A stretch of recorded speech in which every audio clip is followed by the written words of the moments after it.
Setelah 2 tahun perang tanpa henti di Gaza, dunia kini tertuju pada Mesir. Di kota resort Sharm el-Sheikh di tepi Laut Merah, delegasi Hamas dan Israel kembali duduk, meski di ruangan terpisah untuk memulai lagi perundingan gencatan senjata. Senin 6 Oktober 2025 menjadi momen penting.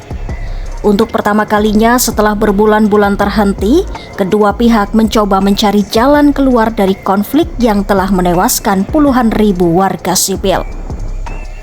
Presiden Amerika Serikat Donald Trump yang mengusung proposal perdamaian 20 poin memperingatkan bahwa dunia akan menyaksikan dalam tanda kutip pertumpahan darah besar-besaran jika kesepakatan itu gagal dijalankan. Pertemuan di Sharm el-Sheikh sendiri tidak dilakukan secara langsung. Delegasi Hamas dan Israel berada di ruangan berbeda. Mediator dari Mesir, Qatar, dan Amerika Serikat bolak-balik membawa pesan di antara mereka. Delegasi Hamas dipimpin Khalil al-Hayya yang bulan September 2025 kehilangan putranya dalam serangan pesawat nirawak Israel di Doha, Qatar.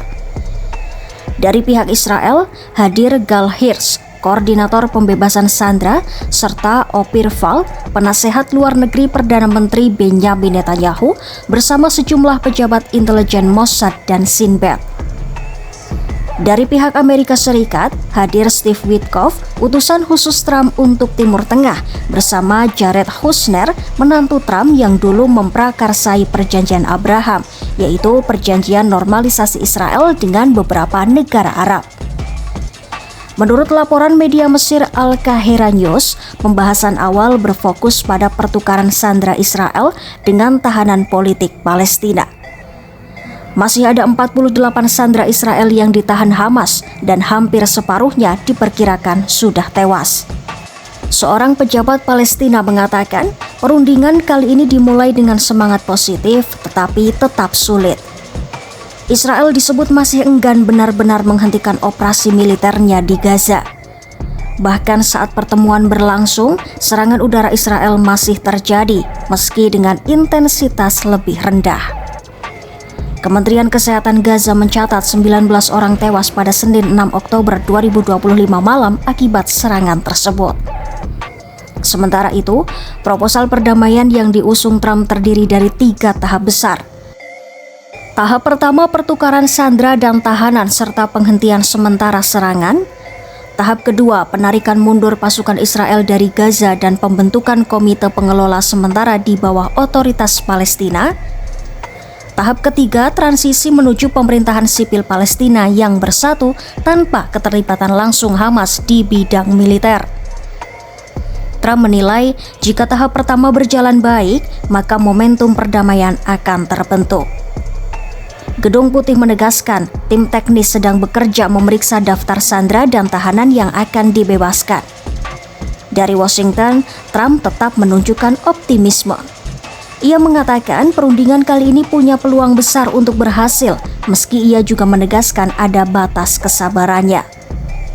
Namun, Trump juga menegaskan bila Hamas menolak proposalnya sebelum batas waktu yang ia tetapkan, Amerika Serikat akan memberi mereka dalam tanda kutip neraka. Sekretaris Jenderal PBB Antonio Guterres juga menyoroti momen 2 tahun perang ini. Ia menyebut proposal terbaru dari Trump sebagai kesempatan yang harus dimanfaatkan untuk menghentikan pertumpahan darah lebih lanjut. Perundingan di Mesir dijadwalkan berlanjut beberapa hari ke depan. Meski masih jauh dari kata sepakat, hari pertama dianggap berjalan positif, sebuah sinyal kecil dari jalan panjang menuju perdamaian Gaza. Di lain sisi, kini kondisi di lapangan kian mengerikan.